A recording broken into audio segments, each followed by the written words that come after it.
Shabbat Shalom.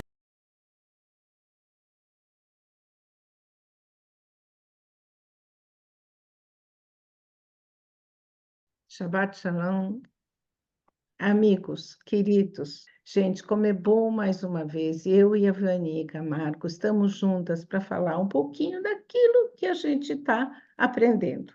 Hoje nós vamos falar uma paraxá que chama Hukat, que é prescrição, que são instruções para o povo sobre a purificação. Nós vamos falar da Torá, números 19, 1, de 20 até 22, 1, Haftará, Juízes 11, 1 até 33, Brit Hadashá, João 3, 10 a 21 e Salmo 95. Então, nós vamos falar sobre essa purificação e a Ivani vai introduzir um pouquinho como que era naquela época onde Deus falava com o Moisés e instruía. Ivani, você pode contar um pouquinho sobre essa purificação?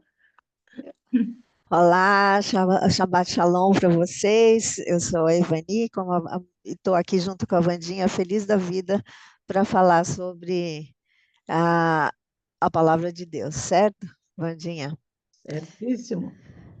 Então, falando sobre esses rituais que o próprio Deus deu para Israel, o próprio Adonai deu para Israel para falar sobre a purificação, porque a purificação, a sujeira, o pecado, a imundície era uma coisa que não combinava com a santidade de Deus, né? E aí Deus propõe alguns rituais com água, com cinza das novilhas vermelhas e tal, para purificar, mas não era uma purificação definitiva, porque sempre precisava refazer esse ritual de purificação, né, Wanda? Então, assim, era uma purificação temporária, né, mas que refletia todo o cuidado de Deus para com o povo e refletia a obediência do povo para com Deus, guardando e fazendo esses rituais, né? Porque para Deus, assim, a imundície, o pecado é uma coisa muito séria, né? E Ele não quer nos ver envolvidos com essas questões. E por isso, desde o princípio, Ele vai mostrando para nós que a santidade dele exige que a gente esteja purificado. Até que veio depois a purificação definitiva em Yeshua. Mas vamos com calma, vamos falando. O que você acha disso, Wanda? Então, eu acho que exatamente isso, essa purificação, ela é necessária, porque Deus é santo e Ele quer essa santidade. E por que que Ele é santo? Porque Ele nunca pecou, Ele veio para o mundo e Ele nunca fez nada de errado. Aham. Ele sempre andou puro. E nós, para a gente conviver, para ter uma vida eterna, nós precisamos exatamente isso. Nós precisamos ser limpos. E como que a gente limpa? Naquela época, era com cinzas, com água, com banho. Mas hoje, graças a Deus, nós temos o Yeshua. E Yeshua, quando ele veio para purificar 100%. Nós não temos hoje dúvida quando nós cremos no Deus Todo-Poderoso. Exatamente isso. E é muito gostoso quando a gente vê que nós temos sempre saída. A gente vê um mundo tão difícil hoje, mas nada é difícil quando a gente tem ele, porque assim como naquela época, o Moisés falava com Deus, voltava depois de 40 dias e o povo errava e fazia besteira. E depois eles se arrependiam. Moisés, fala com Deus, fala com Deus. E Deus sempre perdoou, sempre fez. Então, olha, ele tem um amor e misericórdia muito, muito grande. Mas Pois é. uma coisa muito gostosa também de a gente ver é no Números 20, 12. Porém, o Senhor disse a Moisés e Arão: Vocês não tiveram fé suficiente para fazer o que o povo de Israel reconhecesse o seu santo nome. o poder dele. E por isso vou levá-los para a terra, não vou levá-los para a terra que eu prometi para eles. Por quê? Porque, de novo, um dos grandes pecados do mundo também é o orgulho. As pessoas se orgulham das coisas. E o Moisés fez exatamente isso. Ele se orgulhou, ele achou que ele já era o dono da bola, mas só tem um, é o Yeshua HaMashiach, o nosso Salvador. Pois é, e, Vandinha, e esse, quando Moisés era um servo de Deus que realmente santificava, né? Deus usava Moisés para falar e para fazer tantos, usou para fazer tantos milagres, e Moisés sempre se colocou na como um intercessor pelo povo, né? Como sendo uma pessoa que estava ali usado por Deus para favorecer o povo. E Moisés sempre foi um representante idôneo de Deus, assim, sempre.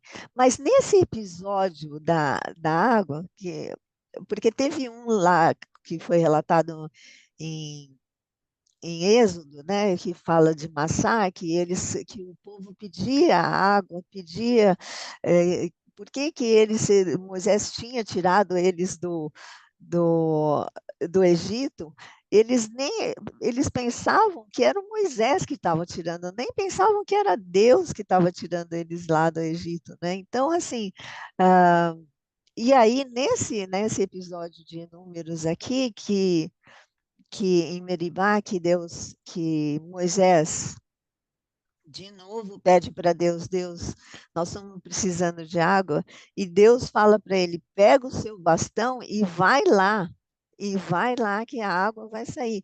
Mas ele não falou que era para bater na rocha. Naquela vez em Êxodo, ele bateu na rocha, e a rocha que verteu água. Nessa vez ele falou, vai lá e fala para a rocha. E a rocha ia verter água sem ele bater. Então, assim, eu acho que Moisés estava querendo fazer as coisas como ele sempre fez. E Deus quer que a gente faça cada vez ouvindo o que ele fala. Naquele dia foi de um jeito, nesse dia foi de outro. E cada dia a gente tem que estar preparado para ouvir o que Deus fala, porque cada vez ele pode ter uma coisa diferente para nós, né? E aí, quando Moisés foi lá e bateu assim na rocha de novo, Deus falou para Moisés e para Arão, olha, agora vocês, né, não vão entrar lá, porque vocês não me representaram tão bem como vocês sempre me representaram aí diante do povo. É um pouco o que eu acho sobre isso, Vandinha. O que você acha? Mas é exatamente isso. Deus vai conduzindo as pessoas, ele não faz. Tanto que você vê no mar, quando eles foram atravessar o Mar Vermelho, ia falar morto, o Mar Vermelho, o que acontece? Ele não abriu o mar de uma vez, o povo está lá esperando e nada, e de repente abre. Mas eu acho que nesse sentido aí da rocha, é que a glória não era de Moisés, era É verdade. ele não conseguiu transmitir isso, mas nós somos todos pecadores, erramos, né? Então, Pois é. Moisés também errou. Continuo achando que um dos pecados é orgulho. Infelizmente, a gente. E é incrível como a Torá não esconde os pecados das pessoas importantes também, né? Quer dizer, nós somos aqui, não somos tão importantes como Moshe, mas ali na Torá, na palavra de Deus, Deus não esconde pecado de ninguém, ele revela e mostra para dizer mesmo que a gente precisa dele, né? E aí acho que essa rocha e mesmo os sacrifícios que falam no capítulo 19 é, remete totalmente a Yeshua, né? Que foi o sacrifício definitivo. Então, assim, a água é a purificação, a água, a cinza mostra uma purificação temporária, não definitiva, mas aí mostra que revela, na verdade não é mostra, ele revela que Yeshua era o sacrifício definitivo. E assim como né, Moshe, uma vez, na primeira vez teve que ferir a rocha, na segunda vez não precisava ferir a rocha, então ele vai mostrando como Deus vai mudando o seu jeito de agir e vai escolhendo a gente para Verdade. mudar também, não é assim ficar pensando aqui só porque já conhece tudo, já sabe tudo, vai ser sempre assim, não, Deus vai se revelando cada dia um pouquinho mais, não é? Verdade. Mas agora que você falou do sacrifício, um único sacrifício, que é Yeshua, a gente vê no João 3,14. Assim como Moisés no deserto levantou a cobra de bronze numa estaca, assim também o Filho do Homem tem de ser levantado, para que todos os que creem nele tenham a vida eterna. Agora vem o versículo 16, que é o mais famoso. Porque Deus amou o mundo tanto que deu seu único filho, para que todo aquele que nele crê não morra, mas tenha vida eterna. Nós já temos Yeshua, nós temos tudo, nós temos exatamente isso. Então, a gente precisa entregar a nossa vida, a nossa esperança, a nossa alegria, tudo para Ele, porque Ele dirige. É como você falou, Ele vai modificando. Por quê? Porque a gente vai conversando com Deus e Deus vai mostrando os caminhos.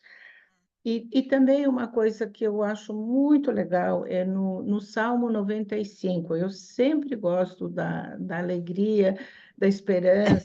Então, no Salmo 95, 1, venham todos e louvemos a Deus. O Senhor, cantemos com alegria a rocha que nos salva. Vamos comparecer diante dele com ações de graça, cantando hinos de louvor, pois o Senhor é Deus poderoso, é Rei poderoso, acima de todos os deuses. Não tem outro, só tem ele. Deus, ó, aí eu anotei umas coisas pequenininhas. Deus está com você, Isaías 41:10. É para a gente se fortalecer, nós precisamos fortalecer a nossa fé, porque às vezes é difícil, né? A gente vê tanta coisa. Deus vê, Gênesis 16:13. Deus é por você, Romanos 8:31. Os olhos do Senhor estão em todas as partes, observando atentamente os bons e os maus. Provérbio 15:3. Confiem para sempre no Senhor, pois o Senhor é a nossa rocha eterna. Isaías 26:4. Que mais que nós precisamos? Nós precisamos entregar, orar e estar com o Yeshua. Verdade. E você falou uma coisa muito importante, que lá em João 3, ele fala muito que Deus enviou ao mundo Yeshua não, não para condenar o mundo, porque desde todos os sacrifícios que Deus falava para fazer, para purificar, tal, era para tirar essa imundícia, né, de todos nós, para que pudéssemos chegar até Deus. Aí, quando ele manda Yeshua, que morreu de uma forma definitiva para todo mundo, é, fica claro que Deus mandou Yeshua não para condenar, para falar, olha, como vocês são pecadores. Eu vim aqui porque o meu pai ama tanto vocês que me escalou, né, para vir é, morrer, viver aqui, viver sem pecar aqui nesse mundo, sem ter nenhuma imundícia, para que fosse um Cordeiro de Deus sem nenhum pecado, para poder fazer essa. Então, assim, quando alguém fala para mim assim que, nossa, mas Deus condena isso, condena aquilo, eu falo, não, Deus mandou Jesus, Yeshua, porque Yeshua é o Cordeiro que, que não condena, mas que salva o mundo, né? E que ele é o caminho para chegar até Adonai, o caminho, a verdade e a vida. Sem ele, não há como chegar a Deus. E daí no Salmo 95, que você falou também, sabe o versículo que eu fiquei, você também falou, gostou desse versículo, você falou do versículo 2, mas o que eu achei que mais legal nesse salmo é que a ação de graça é o verdadeiro sacrifício que Deus quer. A gente está falando tanto de sacrifício, mas aqui no versículo 2 ele fala: ações de graça, vamos chegar diante dele com ações de graça e cantar salmos de louvor. Quer dizer, esse é o verdadeiro sacrifício que Deus deseja que Adonai deseja que a gente faça. O que você acha, Wandinha? Olha, 100%. 100%. Quero que ele reine e a gente entrega a nossa vida, porque essa é a nossa alegria. Aliás, tem mais uma coisa que eu acho muito bonita: felizes são os que vivem a palavra de Deus e a praticam. Lucas 11:28. A gente tem que praticar, a gente tem que parar de achar que não, Deus não está vendo, Deus está vendo, está sempre vendo. E uma coisa muito linda que eu vi e li várias vezes é que o povo de Israel, toda vez que precisava e se arrependia, Deus nunca, nunca deixou de dar a saída para o povo. Que bênção! Então, mesmo que a gente estiver num caminho certo ou errado, ou algo que a gente não está entendendo, peça para Ele, Ele tudo dará. Então, Yeshua é maravilhoso, ele veio realmente, Yeshua Hamashia, é o Deus Salvador. E nós queremos não só essa vida, mas uma vida eterna com Ele. Então, se você tiver alguma coisa ainda para acrescentar. Olha isso, Vandinha, que Deus é isso, não é para acrescentar, mas é que enfatizar isso que você fala. Quando a gente vê toda a história de Israel e a gente vê que Deus é perseverante na sua misericórdia, ele nunca abandonou o povo de Israel. Teve percalços, teve dificuldades, claro, mas nunca ele abandonou. E assim, Deus que desse esse amor tão grande que ele nos conhece, ele nos criou, criou Israel, nos criou, conhece e tem cuidado de nós.